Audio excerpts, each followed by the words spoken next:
Welcome to EPG Pathshala. I am Shuchandra Ghosh, Professor, Department of Ancient Indian History and Culture, University of Calcutta.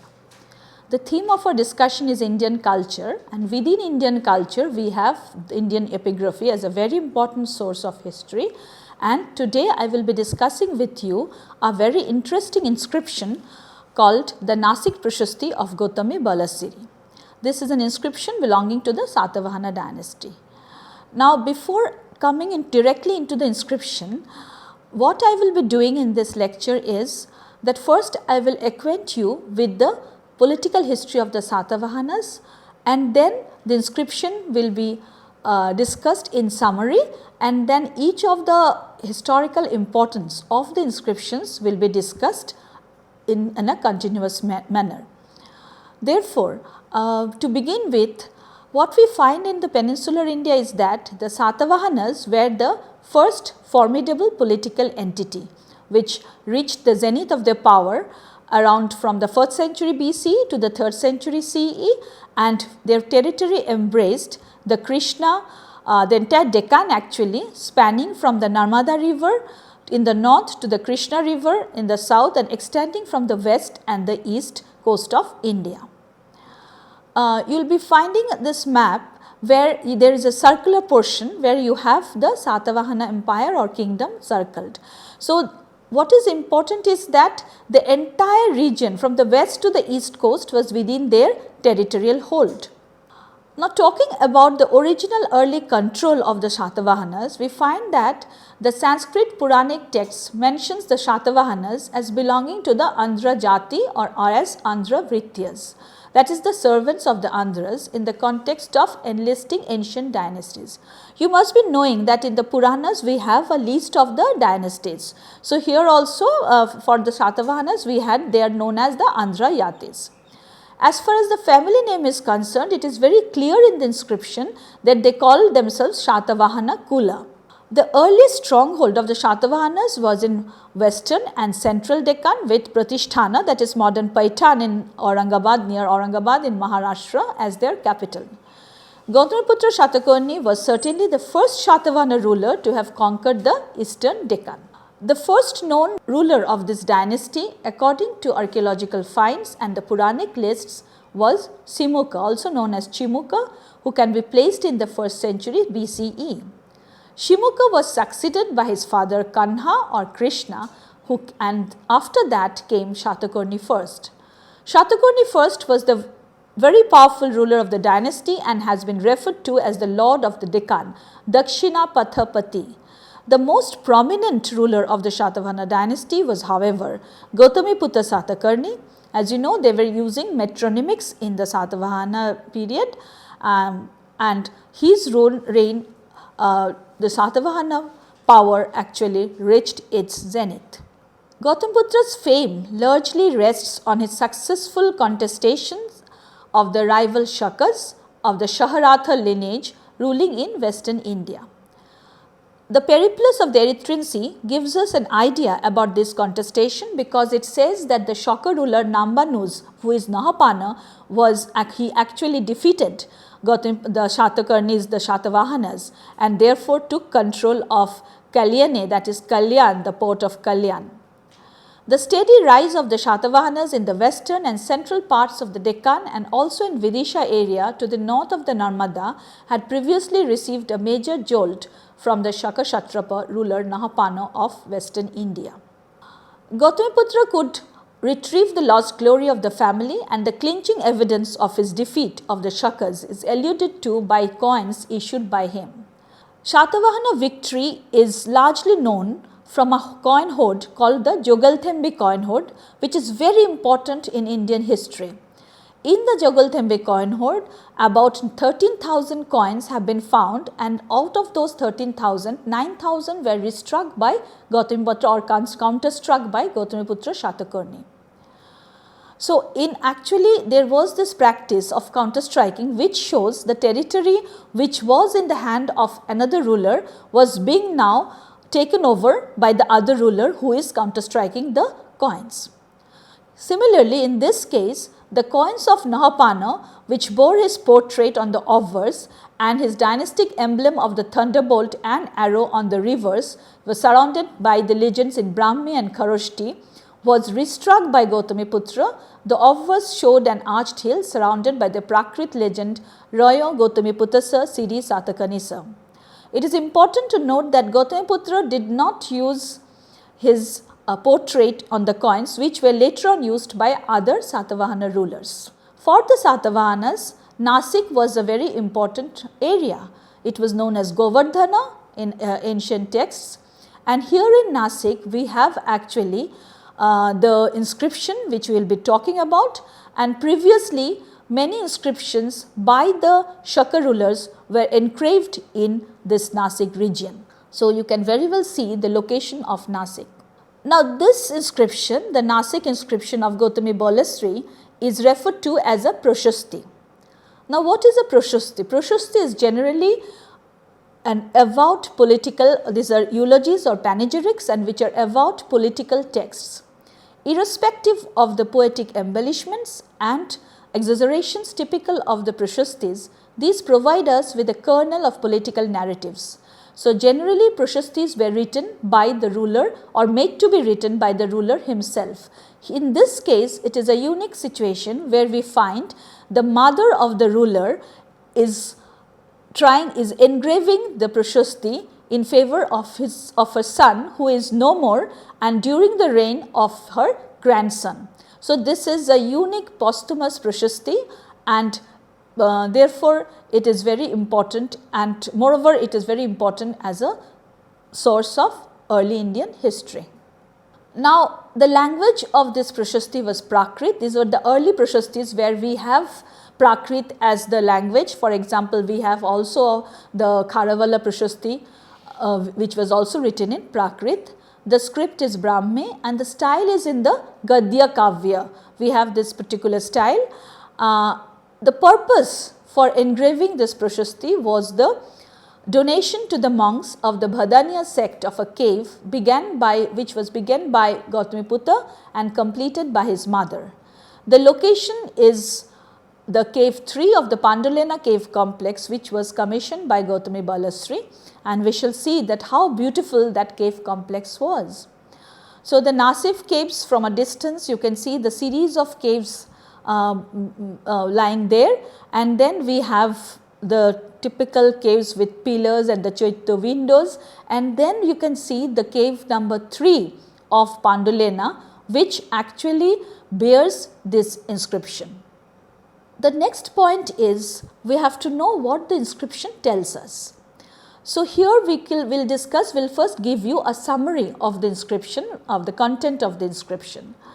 As I have already mentioned that it was engraved in the 19th year of C.D. Pulumavi and by the great queen Gotami Balasiri, and she is given certain epithets. So, it is said that she is delighting in truth, charity, patience and respect for life, bent on penance, self-control, restraint and abstinence, and who is like a royal rishi's wife, is the mother of the king of kings, Sri Satakani Gotamiputra.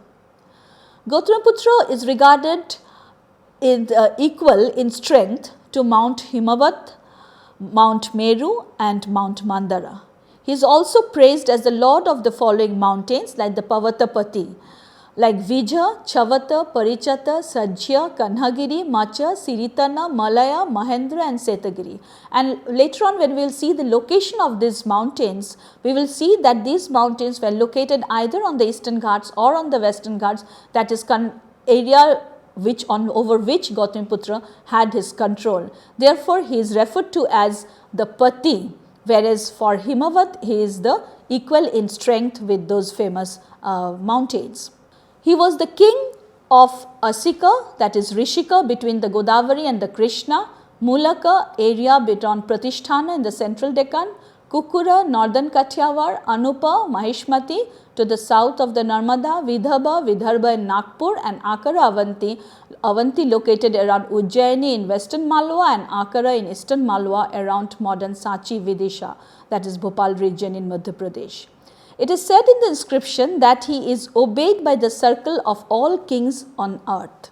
So, this inscriptions also, as we go into this and deep into the inscription, we find that there is a kind of an eulogy of the persona of the king, that how did the king, what did the king look like, and it is said that his pure face resembles the lotus blown open by the sun, whose beasts of burden have drunk the waters of the three oceans, whose look is as graceful and lovely as the full disk of the moon, whose gait is as pleasing as that of an excellent elephant, whose arm is as stout, rounded, massive, long and beautiful as the body of the lord of serpents, whose fearless hand is wet by the water poured in granting asylums, who has unchecked obedience towards his living mother, who has well arranged the times and places for the pursuit of the triple object, whose happiness and misery are the same as and not different from those of his citizens. Next, we find that his military achievements are highlighted in the inscription, and therefore he is said to have quelled the boast and pride of the Kshatriyas, who is the destroyer of the Sakas, Yavanas and Pahlavas, who spends the revenue got from taxes levied only according to the law, who does not like to destroy life even in case of an enemy, who have given to orphans, who has increased the families of the best of Brahmanas, who exterminated the race of the Shaharatha, that is, they are talking about Nahapana, who belong to the Shaharatha race. In the inscription, the term used is Kakaratha, who has re-established the glory of the family of Satavahana, whose feet are adored by the whole circle of kings, who has stopped the contamination of the four castes, that is the Varna Shankara, who has conquered the host of his enemies in innumerable battles, whose great capital is unapproachable to his enemies and has its victorious flag unconquered. Next, his personal accomplishments, where it is very interesting to note that Gautamiputra is the abode of learning, the support of good men, the home of glory, and he is a source of good manners. He is the only skillful person, and he is termed as Eka Dhanurdhara, Eka Bamhana, and whose exploits rival those of Rama, Keshava, Arjuna and Bhimasena, who holds festive meetings on the occasions of the summer solstice, whose prowess is equal to that of Nabhaga, Nahusha, Janmajaya, Shagara, Jajati, Rama and Ambarisha. And finally, in the final part, we have the statement of donation, where it is said that the Queen Mother, the mother of the great king and the grandmother of the great king, gives this cave to the congregation of the host of mendicants of the Bhadaniya school. Bhadaniya school is a sect of the Buddhist. And the lord of Dakshinapatha is, that is Pulumavi, is desirous to please and to serve the venerable lady, the great queen, his grandmother, and grants a village on the southwestern side of Mount Tirunhu. Now, this is all about the content of the inscription. Now, when we look at the historical importance of this content and how it can be used as a source of history, we find that when it officially starts by recording the date and follows with a sentence, 8 sentences actually, which talks about the military powers of the ruler, his stature as a various sovereigns, and there are certain phrases like Vinivajita Satu Saghasa, that is one who won over an alliance of enemies. It makes the picture clear that how the local chiefs or rulers were shifting their alliance in favor of Gautamiputra Satakarni. It is also very interesting to notice the distinction made in the Prashasti regarding being equal to prowess, that is Parakamasa, of some of the epic personalities, and for the others it is the lustre of Gautamiputra, that it was not inferior from those epic heroes, and the term used is Sama Tejasa. In the inscription also we have the praise of the Queen Mother, and we find that she is referred to as Royal Rishi's Badhu, Raja Rishi Vadhu, and she has all the good qualities which a Raja Rishi Badhu should have, like delighting in truth, that she was very truthful, she had charity, patience and respect for life, she had self-control, restraint and abstinence. Gautamiputra is eulogized also as one who, as we find, that who restored the lost glory of the Satavahana family. So, like it is said that he restored the glory, the Satavahana Kula Jasha Pratithapita, and so which implies the declining political fortune of the dynasty prior to Gautamiputra's reign after having exterminated the Shaharatha dynasty. This inscription is an eulogy of her son's victories, also of the Sakas, Yavanas and Pahallavas. Now, Sakas are the Scythians, Yavanas are taken to be Greeks or Greco-Romans, that is persons of non-indigenous origin, because the term Yavana has a very larger connotation and it changed from being a original Greek to becoming a Greco-Roman, and then later any foreigner was also known as a Yavana, and she talks about the Pahallavas, that is the Parthians. The territorial extension of the ruler is also understood from this inscription, because we have the names of the territories, the regions which was under his protection. So, it refers to the regions of Malwa, Surashtra, in the south we have the Krishna, and from Berar to in the east to Konkan in the west. So, when the mountains are being described in the inscription, each of the mountains are pertaining to the kingdom of the ruler. So, therefore, as I mentioned earlier, that use of the term Pati. So, the geography is quite evident from the inscription. There seems to be an allusion to the expansion of Satavahana power over the entire Deccan from the western to the eastern seaboard, and it is very significant that it is said in the inscription that the chargers of Gautamiputra has drunk the water of 3 oceans, Ti, Samudra, Stoyopita, Vahana. So, that shows the entire extent of his empire. We have also the epithet called Dakshina Patheshwara used for the Satavahana rulers, but we have to remember that this Dakshina Patha is evidently far more extensive than the homonymous territory ruled by his predecessors. So, it is much larger than the territory which was ruled by his predecessors.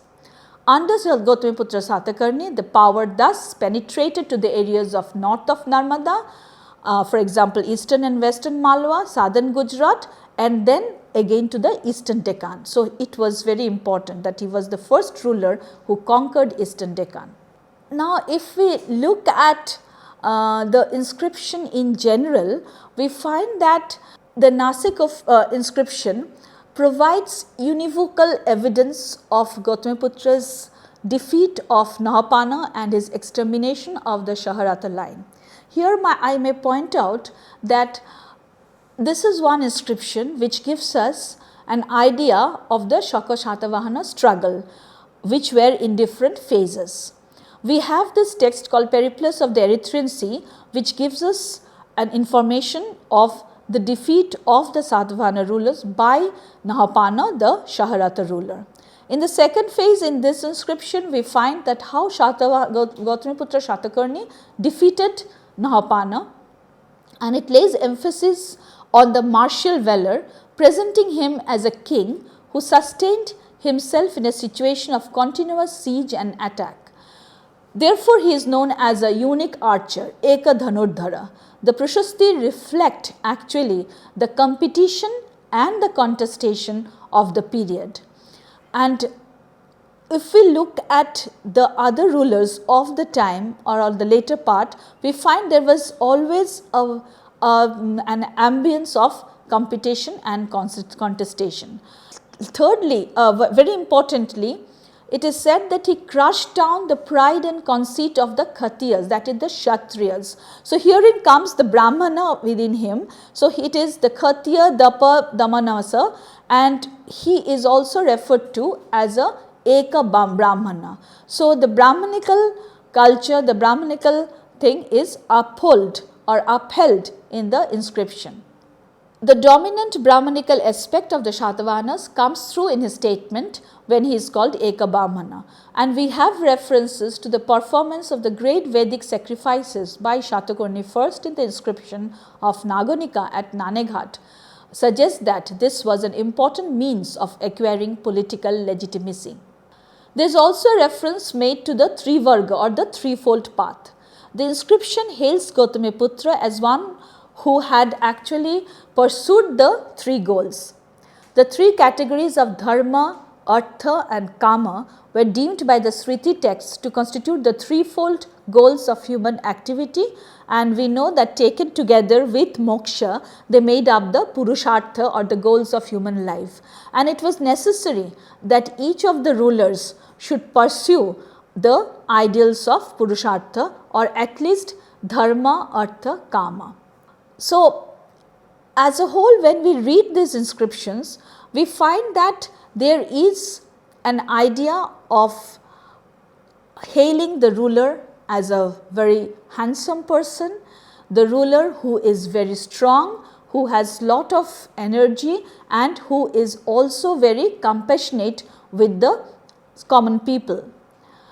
This is the idea of being compassionate with the common people, having a very good behavior. This was an ideal that we find of the period, and it reflects the models of elite behavior. So, the models of elite behavior were created during this period.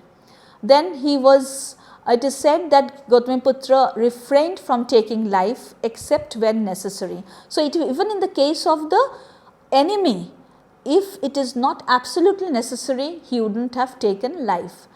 He was alien to hurting life. We have this term used here, Kita paradhe pi satujane apana hisa aruchisa. The Brahmanical ideology of maintaining the purity of the four varnas strengthened the state society. Here I may mention that he actually is lauded to have stopped the Varna Shankara. So, he was a kind of a ruler who would not encourage the intermingling of the caste, and this was very much common in a state society. So, the upholding of the Varna Shankara actually strengthened the state society. The Satavahanas for the first time introduced revenue free grants of the landed properties for religious donates, mostly Buddhist establishments. So, there are a lot of inscriptions other than this which talks about the donations. An interesting aspect of this inscription is reference to samajas, that is community gathering, and here I might mention that Gautamiputra is acclaimed as one who was liberal on festive days in unceasing festivities and assemblies. Now, when we look into Ashoka's inscriptions, we find that Ashoka has stopped samajas. On the contrary, Gautamiputra encouraged samajas, and therefore, we find that this is a break from the Ashokan idiom. The end of Gautamiputra's reign of 24 years came in circa 130 CE when he was succeeded by his son Vashitiputra Pulamavi. But one thing I would like to mention is that when he defeated the Sakas in his 18th year, we find that there is an inscription which talks about his defeat of another ruler from Karla, and that was in his 14th regnal year. So, it was 4 years from his 14th regnal year to his 18th regnal year which actually took him to finally destroy the Shaharata family, the Sakas. So, next he was succeeded by his son Vashitiputra Pulamavi, and who also ruled for 24 years. This inscription is actually engraved during the time of this Vashitiputra Pulamavi, who has been identified by as in Ptolemy as the Ptolemy refers to him as Siri Pulamavi, that is Siro Ptolemaios. In Ptolemy's geography, the name of the book is Geographike Huphagesis. He indeed retained intact the Satavahana control over Nasik. I am talking about Vashitiputra Pulamavi, which has yielded his 4 inscriptions, and also over Karle near Pune. So, thus this inscription, that is the inscription of Gotami Balasiri, talking about the might and splendor of a son, Gautamiputra Shatakarni, gives us an idea of the Shaka Satavahana struggle or rivalry, and makes a strong statement of the accomplishments, both military and personal, of the or socio-cultural of the ruler Gautamiputra Satakarni. So, finally, now let me highlight the important points that we learn from this inscription. In the first place, as I mentioned earlier too, that this inscription is a very important document for understanding the political history of the period, and Moreover, it gives us an idea of the contestations or the rivalries that were a part of that period between the Sakas and the Satavahanas. The inscription also justifies the statement that we have in the periplus regarding the struggle, and when the inscription talks about the total uprooting of the Shaharatha line, so it shows that how the numismatic evidence that Gautamiputra restruck or counterstruck the coins of Nahapana is supported by this inscription. So, it is a very important inscription with corroborative evidence. Thirdly, what we find in this inscription is that there was a general pattern of behavior, pattern of projecting a ruler in this period. Therefore, Gautamiputra is said to have been that he is to have a face like the full moon, his gait was like an elephant, and he is very much praised as for his love for the common people. The term used sometimes is Pora Janapada, that he is averse to hurting people, and he is referred to as a unique archer, unique Brahman, and this uniqueness of his shows that how a mother is trying to project her son. Fourthly, when we have reference to the mountains, we have to understand the play of words. In case of the mountains that are located in Eastern Deccan or in the Eastern Ghats or in the Western Ghats, the term used is Pati, which is Lord, and which was true, justifiable, because his territory was within the mountains were within his territory. So, he was definitely the lord of these mountains. But when the mountain like Himavat is referred to, so it is said that he is equal in strength with the mountain like Himavat. So, this is a point that when we read inscriptions we have to keep in mind. Another very striking example of the importance of this inscription is that here we have for the first time the total idea of the territorial extent of the Satavahana kingdom. So, we know that Gautamiputra for the first time went to the north of Narmada, then he conquered Eastern Deccan, and from the west coast to the east coast, the entire region was under his control or within his control. Finally, the way the donation, he is being referred to an unique Brahmana, but the donation is being given to the Buddhists. So, this whole idea of giving donations, which was very common to that period, is also found here, and it shows the patronage the rulers used to give to the Buddhist, different sects of Buddhism, and the Nasik Prasasti bears a very solid evidence to that.